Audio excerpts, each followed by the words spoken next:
আসসালামু আলাইকুম। আজকের ভিডিওতে আমি আপনাদেরকে দেখাবো কিভাবে আপনি ব্যাংকের ডেবিট কার্ড বা ক্রেডিট কার্ড দিয়ে বিকাশে টাকা আনতে পারবেন একদম ফ্রিতে। কোনো টাকা কিন্তু আপনাকে সেখানে দিতে হবে না। অনেক জায়গাতে গেলে আপনি দেখবেন সেখানে কিন্তু ব্যাংকের এটিএম বুথ থাকে না আশেপাশে, তো আপনি কিন্তু টাকাটা তুলতে পারেন না।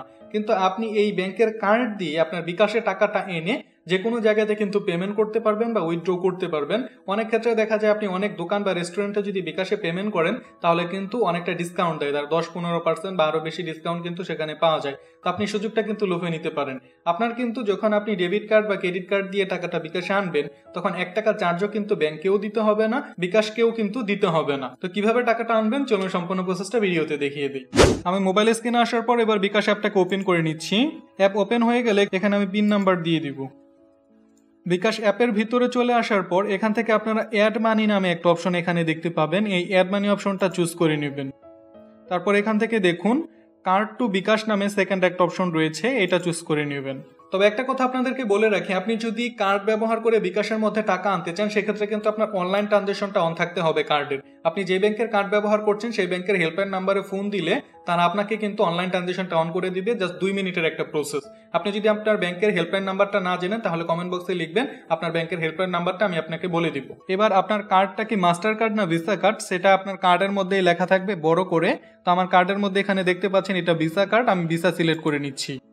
এবার আপনি কোন অ্যাকাউন্টে টাকা টানতে চাচ্ছেন সেই অ্যাকাউন্টটা দিতে হবে। আপনি যদি আপনার অ্যাকাউন্টে আনতে চান তাহলে মাই অ্যাকাউন্ট সিলেক্ট করা রয়েছে, শুধু ব্যালেন্স দিলেই হবে।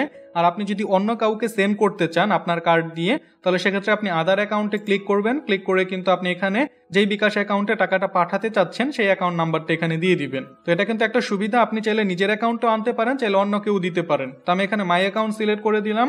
তারপর এখান থেকে অ্যামাউন্ট সিলেক্ট করতে হবে, আপনি কত টাকা আনতে চাচ্ছেন আপনি এখানে অ্যামাউন্টটা দিয়ে দিবেন। আমি এক্সাম্পল হিসেবে এখন 500 টাকা নিয়ে আসবো। তারপর এখানে প্রসিড অপশনটা দেখতে পাচ্ছেন, এই প্রসিডের মধ্যে ক্লিক করবেন। এবার দেখুন আপনাকে কিন্তু শো করছে কোনো কার্ড এখানে আপনার নেই, তো এখানে add money from new card এই অপশনটা চুজ করবেন। তারপর এখান থেকে দেখুন do you want to save this card for future transaction, এটা সেভের মধ্যে ক্লিক করবেন, তাহলে কিন্তু এখানে সেভ হয়ে থাকবে কার্ডটা। তারপর এখান থেকে দেখুন এটা কার্ড টাইপ ভিসা, এটা আমি ক্লিক করে দিচ্ছি।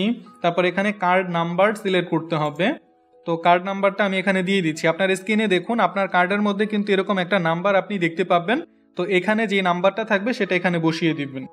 কার্ড নাম্বারটা বসানোর পর এখানে দেখুন এক্সপায়ারেশন মান্থ অ্যান্ড এক্সপায়ারেশন ইয়ার এটা কিন্তু দিতে হবে, মানে হচ্ছে আপনার কার্ডের মেয়াদ উত্তীর্ণর তারিখ। এটা দেখুন আপনার কার্ডের মধ্যে ছোট করে এখানে ভ্যালিড থ্রু নামে একটা অপশন কিন্তু লেখা রয়েছে। তো এখানে প্রথম যেই সংখ্যা দুইটা থাকবে সেটা হচ্ছে আপনার মাস, সেখান থেকে আপনি এই মাসটা বসাবেন। পরের যে দুইটা ডিজিট থাকবে এটা কিন্তু আপনার ইয়ার, তো এটা বছর এখানে বসিয়ে দিবেন। আর এখানে একটা জিনিস লক্ষ্য করুন এখানে 25 কিন্তু রয়েছে, 25 মানে কিন্তু 25 মানে 2025 সাল। তো আমি এখান থেকে 2025 সিলেক্ট করে দিলাম। তো তারপর এখানে সিবিএন নাম্বারটা দিতে হবে। সিবিএন নাম্বারটা কোথায় পাবেন, আপনার কার্ডের অপর পিঠে মানে উল্টা পিঠে আপনি দেখতে পাবেন 3 সংখ্যার একটা কোড লেখা রয়েছে, তো এই নাম্বারটা আপনি এখানে বসিয়ে দিবেন। বসানোর পর এবার আপনার এখানে অ্যামাউন্ট শো করছে, এবার পে অপশন পাবেন নিচে, এই পে অপশনটার মধ্যে ক্লিক করবেন। আপনি যেই ব্যাংক অ্যাকাউন্টের কার্ড থেকে টাকা টানতে চাচ্ছেন সেই ব্যাংক অ্যাকাউন্টের মধ্যে যেই রেজিস্ট্রেশন করা মোবাইল নাম্বারটা রয়েছে সেই মোবাইল নাম্বারের মধ্যে একটা ওটিপি চলে যাবে, সেই ওটিপিটা এখানে বসাতে হবে। দেখুন আমার ওটিপিটা কিন্তু এখানে চলে এসেছে 720158, আমি এখানে বসিয়ে দিব ওটিপিটা। ওটিপিটা বসানোর পর তারপর এবার এখানে আপনি নেক্সট অপশনটার মধ্যে ক্লিক করবেন। আর যদি ওটিপি না আসে তাহলে আপনি দেখতে পাচ্ছেন একটা টাইম শো করছে নিচের দিকে, এই টাইমটা শেষ হওয়ার পর রিসেন্ট ডাইনামিক পাসওয়ার্ড এটাতে আবার ক্লিক করবেন, তাহলে কিন্তু আপনার ওটিপিটা আরেকবার চলে আসবে। তো এখান থেকে আপনি নেক্সট অপশনটা চুজ করে নেবেন। দেখুন এখান থেকে কিন্তু মেসেজ শো করছে your card to bKash is successful, এখানে আমার পেমেন্টটা কিন্তু হয়ে গেছে। এবার আমি যদি ব্যাক টু হোমের মধ্যে আসি, এখানে ব্যালেন্সের মধ্যে ক্লিক করছি, দেখুন ব্যালেন্সটা কিন্তু অলরেডি চলে এসেছে।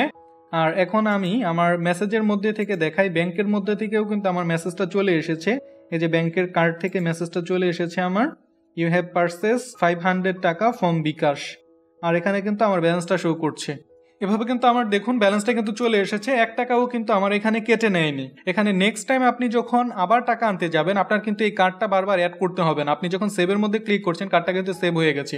পরবর্তীতে আবার যখন আপনি কার্ড থেকে টাকা আনতে যাবেন সেম প্রসেসটা অ্যাড মানির মধ্যে ক্লিক করবেন, কার্ড টু বিকাশের মধ্যে ক্লিক করবেন, তারপর আপনার কার্ড টাইপটা সিলেক্ট করবেন, ভিসা কার্ড, তারপর এখান থেকে আপনার অ্যাকাউন্টটা সিলেক্ট করে দিবেন, কোন অ্যাকাউন্টে টাকা টানতে চাচ্ছেন, টাকার পরিমাণটা দিয়ে দিবেন। দেখুন এখানে কিন্তু প্রসিডের মধ্যে ক্লিক করার সাথে সাথে আমাকে দেখাচ্ছে সেভ কার্ড। তো আমি যখনই এই কার্ডটার মধ্যে এখন ক্লিক করব, জাস্ট আমার আর কিচ্ছু কিন্তু দেওয়া লাগবে না, একবার কার্ডটা অ্যাড করা হয়ে গেছে মানে আর কিচ্ছু দিতে হবে না। এখন জাস্ট আমি পে এর মধ্যে ক্লিক করলেই কিন্তু ওটিপি চলে আসবে, ওটিপি দিলেই কিন্তু আমার কাজ হয়ে যাবে। আর আমার কিন্তু কার্ডটার প্রয়োজন নেই, যেখানেই থাকি না কেন আমি কার্ড ছাড়াই কিন্তু এখন আর টাকাটা তুলে ফেলতে পারবো। এই ছিল আজকের ভিডিও যদি ভালো লেগে থাকে তাহলে চ্যানেলটা সাবস্ক্রাইব করে বেল আইকনটা বাজিয়ে রাখবেন পরবর্তী ভিডিওর আপডেট সবার আগে পাওয়ার জন্য। আর যদি ফেসবুক পেজ থেকে দেখে থাকেন তাহলে পেজটাকে ফলো করে রাখবেন। আর যে কোনো সমস্যা আমার ফেসবুক গ্রুপের লিংক ডিসক্রিপশন বক্সে দেওয়া রইল, সেখান থেকে গ্রুপে জয়েন হয়ে যে কোনো কোশ্চেন কিন্তু আপনি করতে পারেন, সেগুলোর উত্তর আমি সেখানে দিয়ে দিব। ধন্যবাদ সবাইকে।